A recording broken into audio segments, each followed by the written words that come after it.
Today in this lecture also we'll discuss the remaining portion of third model, that is a selection of material and hardware.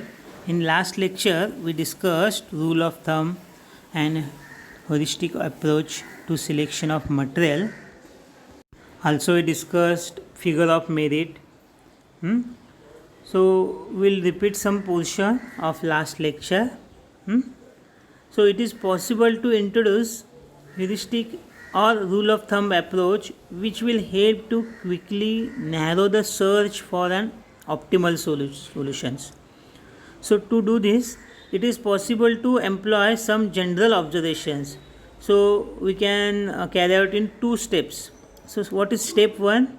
Step 1 of search will involve matching closely as possible the material of the part and the composition of material stock. So just search such material and the composition. Since there is usually very little or no scope for alteration of material composition, an excellent match is usually required. So this is first step. Okay, first step to search the material and composition. Then second approach, second step. So further, in that available material and available compositions, now you search. In second step, the search will typically involve selecting a form and size. So first select materials required and composition required. Then there are n number of materials and n number of compositions. Okay, you check the particular combinations, and in that combinations, in that material and compositions, now you search your required size and required form of material stock that is most compatible with the product. So this is the second step. Since most of the material costs are relatively modest when compared to the cost of processing in the workshop, so situations can easily arise wherein even a relatively large increase in cost of the starting material might result in substantially decreased cost of finished products by drastically reducing the processing component of the total cost. So in this way, if you select the proper material, proper desired size material, then you can reduce your operating cost or workshop cost. So in this way, there are in two steps you can select a material. So this is what rule of thumb. So in first method, so here examples are given. So in first example, the 50% of shape is matching, 100% material is there, 25% dimensions are there, and surface finish is not. In second, you select 90% shape, material is there, 100% dimensions and surface finish. Okay, and it will give you the divided by the cost occurring to finish it. Okay, so second will be the better choice. So first step and then go for second step. It will give you optimum selection, and this is called as heuristic method. That is, choose raw material that requires minimum processing to achieve the product specification. Okay, so in last lecture some of you asked to clarify this concept. That's why I repeated in this session. Okay, now we'll continue to next, that is some other considerations in material selections. Some other considerations are there.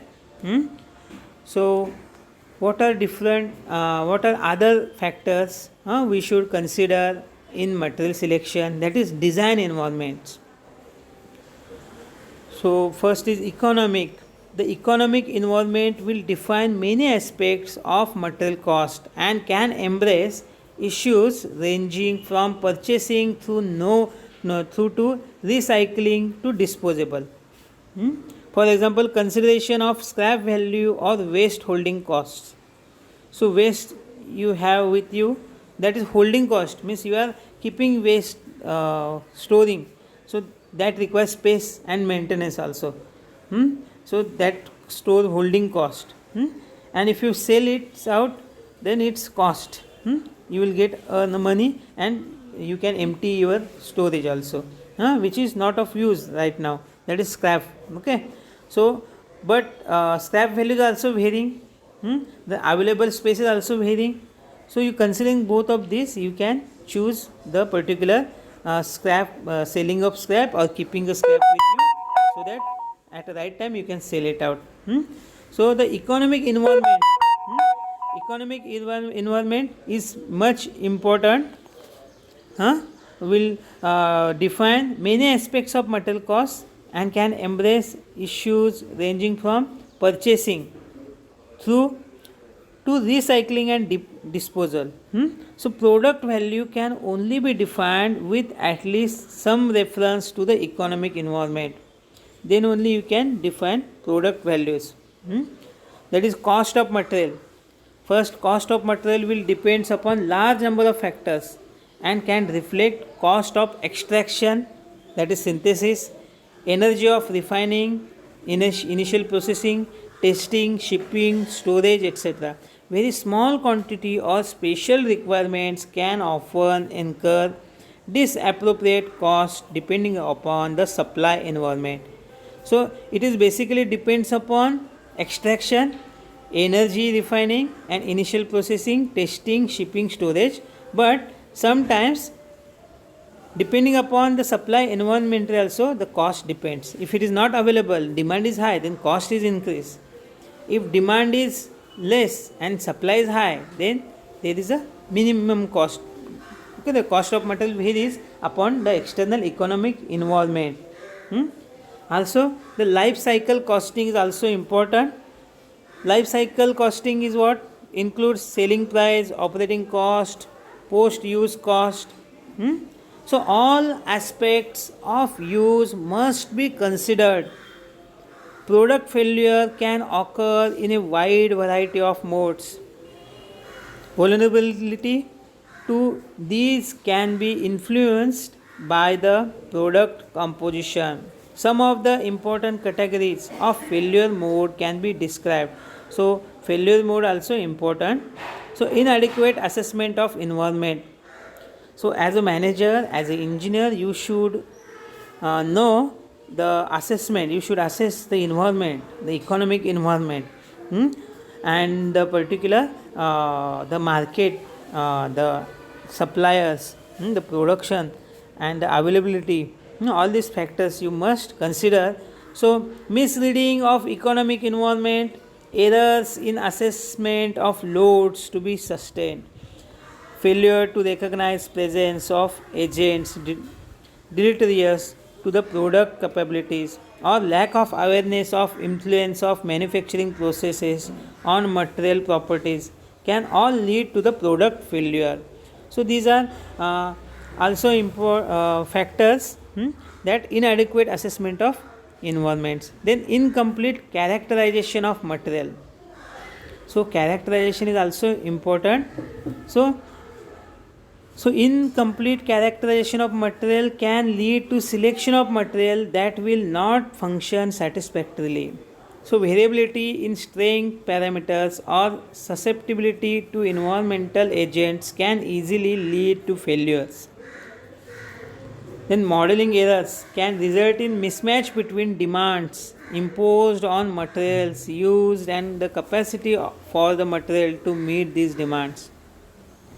Then inadequate maintenance, repair, service can lead to a situation wherein the normal degradation of part attributes is allowed to progress to a stage where failures can be expected to occur. So inadequate maintain, repair and services. So these are some categories of failure mode. So you should avoid all these categories. Then mechanical loading failure modes, already you know. So some materials are get failed. So you as an engineer, you must know the mechanical loading failure modes. So yield under static load, then buckling, creeping failure. So the material which you are selecting, so what type of material, what is the composition, what type of strength, what type of loading you are going to apply. So accordingly, either it failed by yielding under static load or buckling, creep failure, excessive wear failure, fracture due to static overload, then fatigue loads, then stress, corrosion cracking, or failure due to impact load. So you have to classify the failure mode of that material. Accordingly, you can select a proper material. Then also environment degradation. You know, in Konkan region there is what? Electrochemical corrosion. Then corrosion of plastic ceramics, then oxidation, wear or erosion, and radiation damage. So these are different factors of environmental degradations you should consider while selecting a material. Which type of environment is there? Which type of environment where you are using this material? So accordingly you can select materials. So legal environment, design codes and standards are used to disseminate proven data and methods to designers without the capability to undertake design based upon fundamental principles. They are also used to ensure that acceptable design practices are followed in order to provide some assurance that failure can be avoided. Product liability considerations may dictate the use of proven design codes and materials. So this is very important. Then manufacturing environment. Manufacturability considerations can arise when manufacturing costs are influenced by material properties.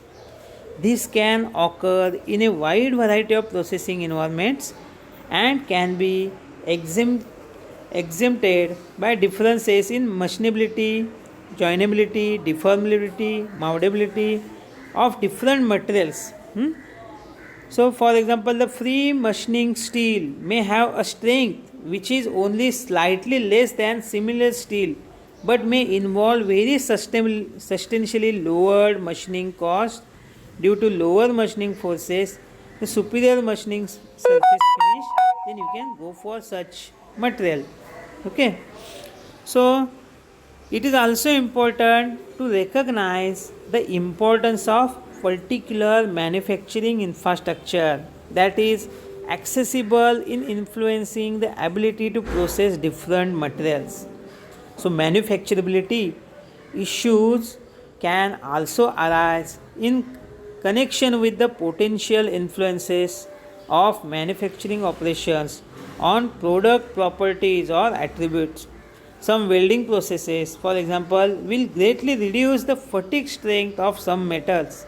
Similarly, cold deformation processes will often increase the yield strength of metal while reducing its ductility. So you have to consider this manufacturing environment properly. Legal environment, manufacturing environment are most important factor while selecting any material. Then material characterization is also important thing. The characteristics of candidate materials will need to be sought. Okay, this process will be facilitated if the properties of the materials are readily accessible and organized in a systematic fashion. A number of references including, so there are different standard reference numbers provided in data handbook that is organized in systematic fashion. So it should be recognized that material properties should be regarded as having some level of uncertainty. So this can arise through a variety of factors including variability. So variability means uncertainty. So in the material specification describing composition and processing, the statistical method should be used to ensure that reasonable expectations of performance. So if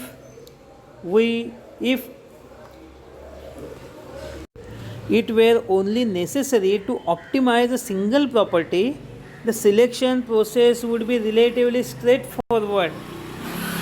So this situation rarely, if ever, prevails The typical material selection problem involves optimizing the outcome of a number of competing requirements. Even a very simple problem can involve the requirement for a given level of functionality. While minimizing costs, it becomes necessary then to examine the cost of achieving that function using a variety of approaches. So, this can sometimes be accomplished by looking at ratios of properties of candidate materials. Some examples might include Young's modulus or density, Young's strength, some of which are referred to as the cost per unit property method. So, where many requirements exist, more elaborate selection or optimization methods include. So, weighted properties method, limits on properties method, computer aided material and process selection, and expert selection. So, there are many methods of optimization methods. Okay, we must know as an engineer while selecting not only in press tool design, in any manufacturing unit. So, elaborate there are selection or optimized methods are there for selecting. Okay, so we must know, we must require to know and apply these methods while selecting the material. This is about different in this lecture we discussed the material characterization and some legal environments and manufacturing environments factors, then environmental degradation causes, and also we discussed the mechanical loading failure modes. Also we discussed some important failure modes, that is inadequate assessment of environment, incomplete characterization of material, modeling errors, and inadequate maintenance and repair services. So these are the factors which are affecting on material selection. Also we discussed the recycle costing and economic costing, that is design environments, economic environments. So so these are very important considerations. So in last lecture we discussed the basic factors, and in this lecture we discussed other considerations, environments and other failure modes. So now we'll stop this session, and in next session we'll see the general cost of production, and depending upon that how we can go for selection of proper material. Okay, also we'll see our we'll discuss about our practice test session result also. Okay, thank you very much.